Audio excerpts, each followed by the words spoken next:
Good morning, math scholars. Welcome to Chapter 3, Portions and Integers. In this chapter, we're going to begin to focus on multiple ways to represent portions, parts of a whole, such as percents, decimals, and this week, fractions. Okay, heading into 3.1.1. This lesson this week, we're going to be focused on using the multiplicative identity. In this lesson, we're going to analyze a powerful tool for finding equivalent fractions, something we practiced last week too. This way about thinking about equivalence can be applied to many different situations. We're going to also be building off of our review from last week on fractions and fractions on a number line and fractions as part of a whole to better understand this concept. Okay, today we're going to be focusing on 3-1 and 3-2. Okay, beginning with 3-1. Okay. Ms. Vasquez has a reputation for telling math jokes. She started class today with this one. Ron was picking up his pizza at the takeout window. The clerk asked him, "Do you want your pizza cut into 8 slices or 12? "You'd better cut it into 8 slices, Ron replied. "I am not hungry enough to eat 12. Some students thought the joke was funny. Do you? What is the fraction, concept, or idea that makes this joke work? Okay, so today on this question, we're going to just answer what is this idea? And the idea that makes this work, I'm going to start by showing you first. This is the pizza that Ron requested because he wasn't that hungry. If you notice, Ron's pizza was split in, he's had it sliced into 8ths.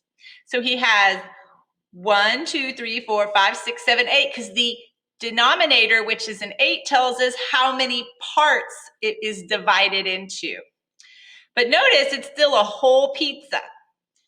All right, so then the pizza fella asked, Ron told the pizza fella, that he didn't want it in 12ths because he wasn't that hungry. So let's look at the pizza if it were divided into 12ths. Here this is. So we have still a whole pizza, but those pieces, they're a little smaller than the 8ths. So the question is, does this make sense? Is he getting less pizza if he had the pizza cut into 8ths or 12ths? So it looks to me as if, and it is true, that he is getting the same pizza. It's just the parts are separated into smaller sections. The concept of the joke is called equivalent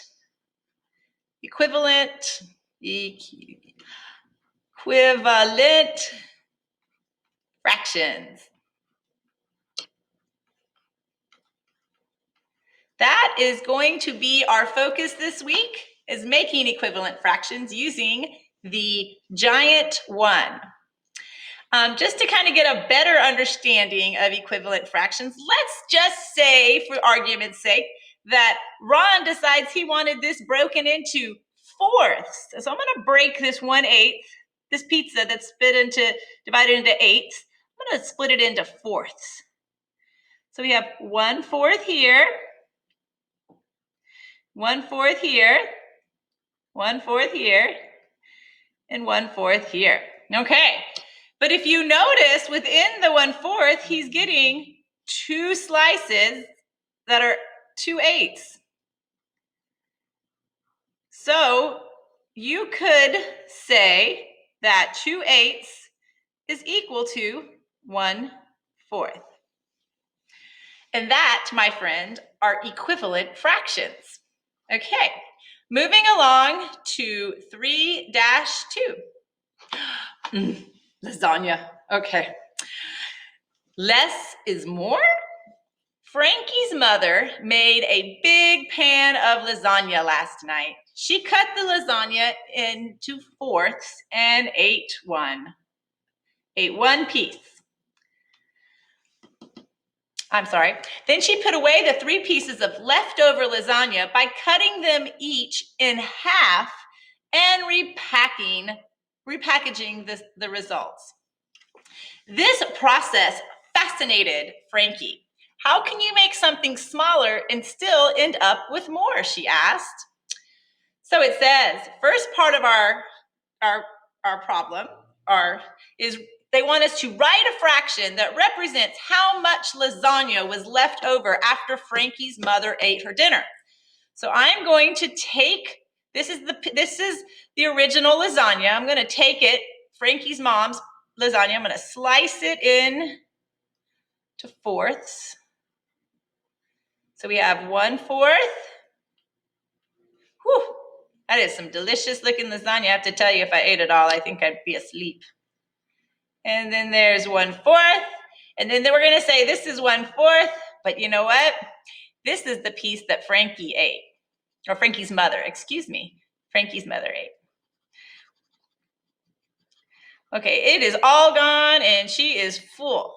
Okay, so we have now removed the piece that Frankie's mother ate, and now we need to decide how much is left. So we have 1/4, 2/4, and 3/4. So we're going to say currently she has 3/4 of a lasagna left over. So, but it says that, then it wants us to write another fraction representing how much lasagna was left after it was repackaged. So let's repackage this lasagna over here. This is going to be our second lasagna. So we know we have our fourths. And this, of course, is the piece that she ate.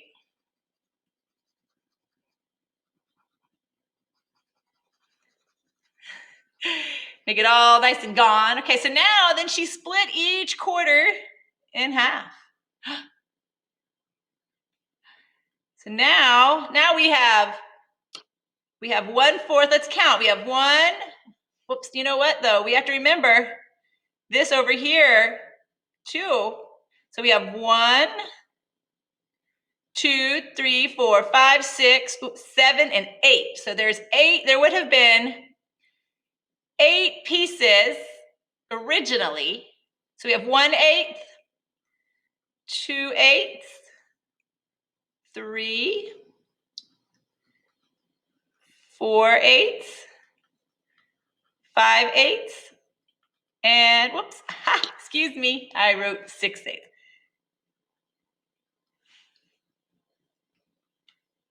And 6/8. So it says again, write another fraction that represents how much lasagna was left over after it was repackaged. So she has 6/8 left. Does she really have more lasagna after repackaging? Use what we know about fractions to explain. Okay, so we're looking, does she really have more lasagna? What do you think? Well, I'm looking and she has the same amount, it's just in a smaller portion. So I would say that these are equivalent fractions. She has the same amount. It's just the piece that she would be giving to the next person would be smaller, okay? So to explain what I know about fractions, using fractions is, although these 2 lasagnas have been split differently, there's still the same amount left. Okay, now it is your turn to show what you know.